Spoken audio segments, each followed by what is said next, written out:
So welcome back everyone, Mike here. It is Saturday morning and we're working on the final preparations for the big party tonight. We're expecting around 400 people, something like that, for our annual party. We've been doing this about 20 years.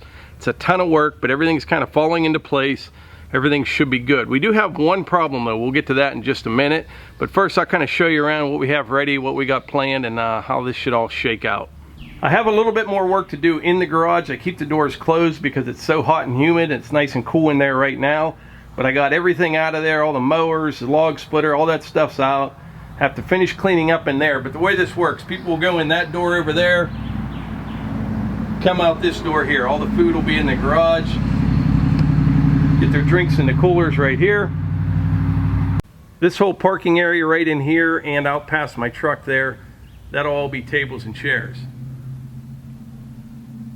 We've got about 30 tables right there and about 250 chairs. We have some more in the garage. We're going to wait till later on today to set all that up. We have two of these 5-foot grills. They are rentals. They work really great for the marinated chicken, the burgers, the hot dogs, everything. You can make a lot of food in a hurry on grills that big. They're charcoal grills. They work fantastic. We have a snow cone machine. What else? Cotton candy machine. All that's in the garage. We'll have that this evening as well. Everything we rented for the party came from Ultimate Rental and Sales in Grove City, Pennsylvania. They're about maybe 35-40 minutes north of us. Sean brought everything down yesterday. Super nice guy. If you're in the area, I guess they have absolutely everything. I'll put maybe his phone number in the description if you want to check that out. But yeah, he brought it all. We used to get all the tables and chairs from churches and friends and funeral homes all over the place, and that is the biggest pain in the neck for any party there is. You know, they just don't haul well, they don't stack well. That Sean has it all figured out. He brought an enclosed trailer, the way he had the chairs, everything was just perfect, and so that kind of relieved a big burden right there, just getting all that stuff here. We also rented two flushable portable porta-johns from Mr. John. They're in the Pittsburgh area. They supply them every year for us. Works out really well. When you have well water, there's no way you can have 400 people over and expect them to use the bathroom. Not going to happen. We've got maybe 500-600 feet of these LED string lights plus the older incandescent ones strung all around all the fence, hanging from some of the trees, on the trail coming from neighbor Cliff's house over to here. We have lights hung absolutely everywhere. They're really nice, good quality lights, and you can actually leave them up year-round if you wanted to, but we don't. We take them down, not right after the party, but usually within a week or two. Melissa hung, I don't know, maybe 100 flags on the fence all around the property there. They look really nice. Now right here in front of me, this is where everyone will sit to watch the fireworks on both sides of this gravel lane going down there. We set all the fireworks off down there, kind of in between the deer feeder and the wood pile. It's a really nice kind of setup for fireworks, almost like a outdoor amphitheater or something with all the trees on both sides. Works out really well. That's a nice big pile of firewood down there. That's going to get a lot bigger very soon. As far as parking goes, that can be somewhat of a challenge. At least in years past it was, but over time we kind of get better and better at it. We have a whole system in place. We'll have 4 or 5 guys that help out. In our front yard, we can park usually 50 to 75 cars, something like that. And there's a field down the road. We park cars there. Over at neighbor Cliff's, it all just kind of works out, and we have a really good system for that. We'll put some flares out on the road. I tried opening up a trail down by Cliff, so all they had to do was cross the road and then walk the trail all the way up, but it's still really, really wet down there. So what we did, we strung lights up Cliff's driveway. We'll at least bring them up that way, then through the woods to our place. That at least eliminates the turn on the road.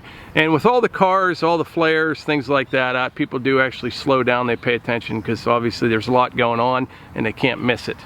So as I said earlier, everything's about ready, kind of going as planned. I mean, we'll be busy from now till the time everybody gets here, but there's just one problem that I can't control at all, and that is the weather. Right now, it's pretty nice. I mean, it's hot and muggy, but the forecast for later on today and tonight look absolutely horrible. Yesterday they were saying like 60% chance of rain today, maybe 20-30% tonight, and that's kind of what we've had the last couple days. I thought, all right, we can deal with that. But now they're saying like heavy rain this afternoon into tonight. So worst case scenario, what we're gonna do, you know, we'll kind of make a call at 4 or 5 this afternoon. If we can't do it today, we just can't do it today. We have had a run of 20 years doing this party and we've never been rained out once. very blessed, very fortunate. If it happens, it happens. We don't get excited, you just move on. Now, we do have a lot of people that are in town, like we had our class reunion last night, so those people are planning on attending. You know, there'll be, you know, we'll lose some people if we have to move it till tomorrow night, but, you know, it is what it is. I'm not gonna get excited about it. It's just, you know, we've had a really good run, we really have. And like I said, as of right now, everything's still a go, you know, but looking at the forecast, we'll definitely need a miracle to pull this off tonight. Well, hopefully it all works out. So it's already about 80 some degrees, something like that. And Melissa went to the gym this morning. I was just telling everyone, kind of showing them the setup. Okay. Forecast doesn't look great. We've had a good run. Hopefully it all works out tonight, but you know, worst case scenario, we'll hit her hard tomorrow. Okay. What do you think? I think that's, yeah. You know, I think you do what you can do. Yeah. We've been really busy. We had a nice time at our reunion last night. We had that parade the day before. Busy weekend, good times though. But we can't complain. You know? We've been blessed with so much. Good times, good things, and you know. See how it all shakes out. Yeah, exactly. Okay, so here's something happened. Was Hunter either, you know, twisted his ankle, rolled his ankle.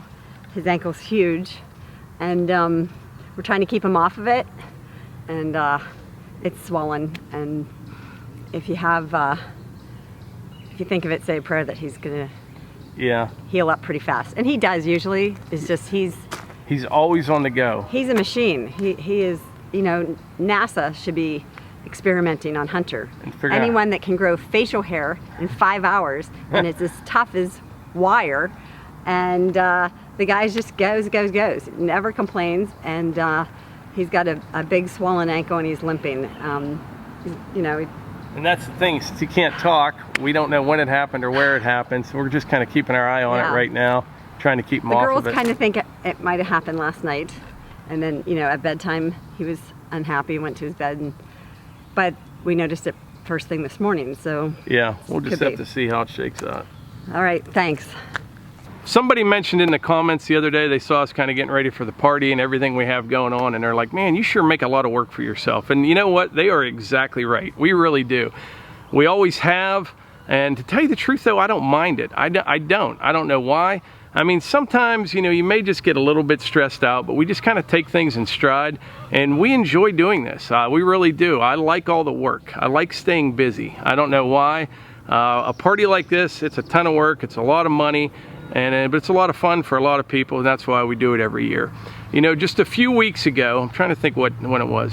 Remember back when I was working on that pond, I put that temporary fix in, the water was coming over the spillway. Well, I never mentioned anything back then, but that night I was working on that. I'm picking up big rocks and moving things around, and I'm hustling and getting ready because it's gonna rain again like it always does. Everything's fine, and then I picked up the string trimmer, and I just kind of reached out, turned a little bit, I hurt my lower back. I felt it, you know, it hurt pretty bad. And, you know, I finished what I was doing. Well, I came back up to the house and I had a meeting that night, actually for the reunion that we had last night. Sitting there at the meeting, it hurt a little bit. The very next morning, I literally couldn't get out of bed. I mean, at all. I couldn't for at least an hour or so. I ended up making my way to the couch, and I just laid there. I couldn't go to work that day, and I have that problem maybe once a year, twice a year, something like that.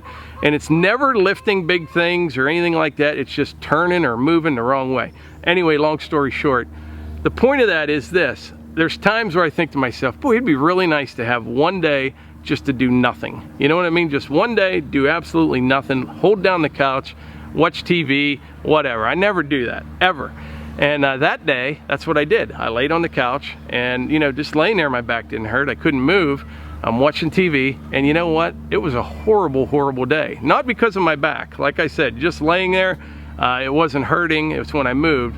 But having nothing to do all day, knowing you're not going to do anything, and just laying there, it was a horrible, horrible day. And I don't enjoy that at all. So I've come to the conclusion, I like staying busy. I really do. And it reminds me something, I'm changing topics here, but the other day in the parade video, if you didn't see that video, you need to check it out. I'll put it up above. It was the Zillionople parade we were in. There was a couple big heavy wreckers in that parade. They had 3 of them. I'm trying to think how it goes. I'll find the clip and put it in here. But yeah, they had 3 wreckers. 2 on both ends, 1 in the middle they had off the ground. And I got to looking at the name on that wrecker, and I put 2 and 2 together. I know the guy that owns that company, and I know him really well. I usually only see him once a year. They come to our party every year. Super nice guy. I think he's around 10 years younger than me, but he owns that company. And I did a video a while back on like how to get ahead. This is a great story. It's funny. How to get ahead, you have to hustle, and you know, I've always done side jobs and things like that. Well, this guy that owns that heavy towing company, when he was a kid, like I said, he's 10 years younger than me. He was a hustler. He really was. And you know, he was raised by his mother. I don't think his dad was in the picture. His mom passed away, and then he was raised by his grandparents. And this guy was a hustler. He really was. Always working, always doing something. I just love that in people. You know what I mean? Puts a smile on my face. So anyway, when he was a kid, he might have been 17 years old, something like that. So I would have been like 27, something. And Melissa and I had been married for a few years. Well, he calls me one day out of the blue. He's like, hey, I know you like to shoot. He says, you want to buy any rifle targets? I go, what do you got, you know? Well, he goes to these, well, he did back then, like Army surplus auctions and things like that. And I'm like, yeah, I shoot, you know, give me some targets. How much are they? He's like, they're 10 cents a piece. I go, are they pretty big? He's like, oh yeah, they're good size. They're big targets. I'm like, all right. And I'm like, give me 1,000 of them. You know, I'm figuring I'm gonna help him out a little bit. $100 for 1,000 targets. I'll use them for years to come.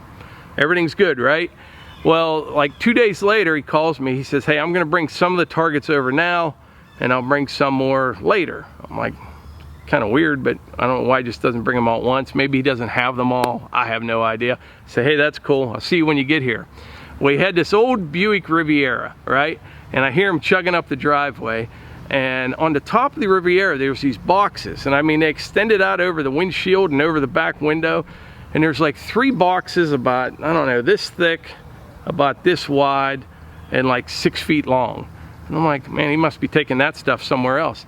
He gets out, starts unstrapping these. Those are the targets he got me. They were, I think, for like 1,000-yard rifle or 1,000-yard tank targets. I don't know, but they were 6 foot by 6 foot targets, and super heavy paper. I mean, each box weighed like 100 pounds. You know what I mean? So he had 3 of them on the roof of the Riviera. So we unload them. I'm like, oh my God, what am I gonna do with these things, you know? So he brought the rest of them over, you know, deal's a deal. And for years, I mean, I used those things to start like brush fires, things like that. I would use them. I'd ask friends. I'd say, hey, you know, you want any targets? And they're like, yeah, okay, you know what I mean? I said, I'll just drop some off. They're like, we're not home. I'm like, that's fine. I'll just throw them in your garage. I'd take a whole box over, give them to someone else trying to get rid of these things. But the point of all that is this guy is a hustler, and he was from the day he was born, and he always put in the work. Now he's, you know, like I said, 10 years younger than me, owns a big company, beautiful family, and he always put in the work. But yeah, that little clip from the parade made me think of that. But anyway, I just wanted to share that story. So I think that's about it. I'm gonna upload this video real quick and then get back to work. Like I said, the plan is everything's a go for tonight. If something happens to the weather, we'll just move it till tomorrow night. But as of right now, we will be live streaming our fireworks 10 p.m. Eastern here tonight. If not, it'll be tomorrow night. So like I always say, if you enjoy these videos, please hit the like button, click subscribe, and share them with your friends. Thanks.